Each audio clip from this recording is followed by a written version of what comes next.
Hi, and welcome back to my channel. So today I'm going to do a video about something called joint operations. I'm in a new state, 1425, and the aircraft has been released because I got to HQ 16, I believe. And then once you're able to build a hangar, you're able to do these joint exercises. So here you can have the Stinger Attacker, which is a Gen 1 plane. They'll give you some pieces to start with.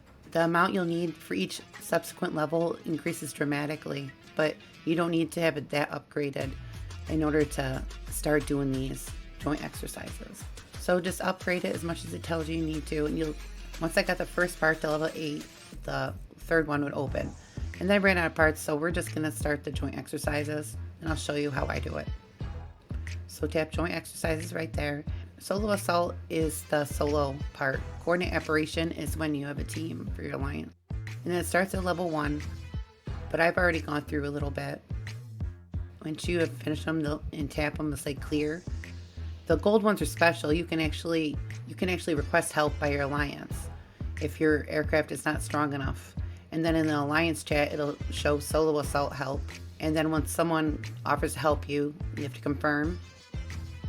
And then you'll be able to take on the challenge with their assistance. Now, it's very important to these infected that you see coming, that they do not hit you. If they do, you will get a debuff, and you don't want that because you want to be able to kill this thing as fast as possible. I'm in pretty low level right now, so it only took 1 hit, but things change.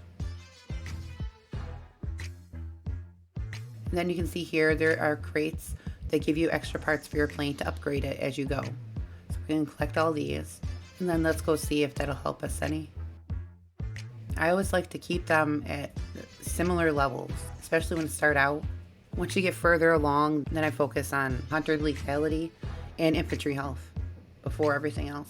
I always try to focus on hunter lethality because lethality and attack are what you should focus with hunters, and then infantry is weak, so you want to always focus on defense and health. Defense isn't an option for the aircraft, but health is, so I try to focus on that.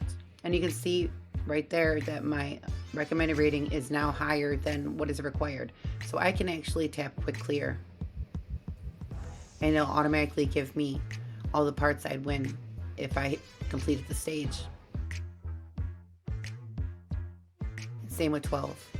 Then 13. Technically it's lower than the required, but we're gonna try anyway. Now you can see that there are infected marching at me. Because I did not get the 2 marches out immediately, I ported to avoid being attacked by them. And then all you do is keep sending marches. And you can see that it's going down incrementally, and I try to make sure I'm right on top of it because the further in you get, the harder it's going to be to beat these infected bosses.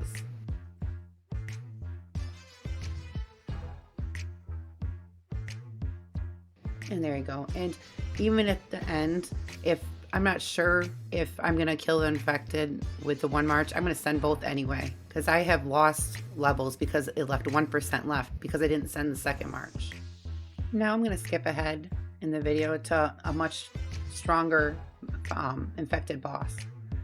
I hate when this pop-up will show up. Make sure you click off it as fast as you can and then pour immediately because it wastes like 2-3 seconds of your time, and just start sending marches.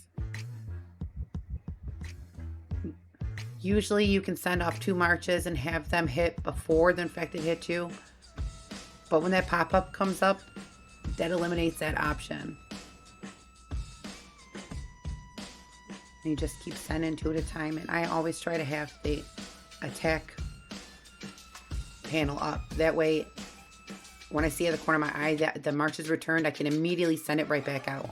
And then once the infected start, I watch, make sure those marches hit, and then I port. There is a small cooldown on the ports to move around on the map. Don't let that infected hit you. It'll cause you to cause less damage, which means it'll take you longer and more hits, and that's not what you want. You are fighting a timer. Each time you get higher, the stronger the monster and the more time it'll take you. So there you go. Then if you don't win, eventually the difficulty level lowers as more people complete it, and then you can go into stage and actually grab crates for when people beat the big levels. But that's about it. If you have any questions, please feel free to leave them in the comment section. Please like, share, and subscribe. And until next time, bye bye.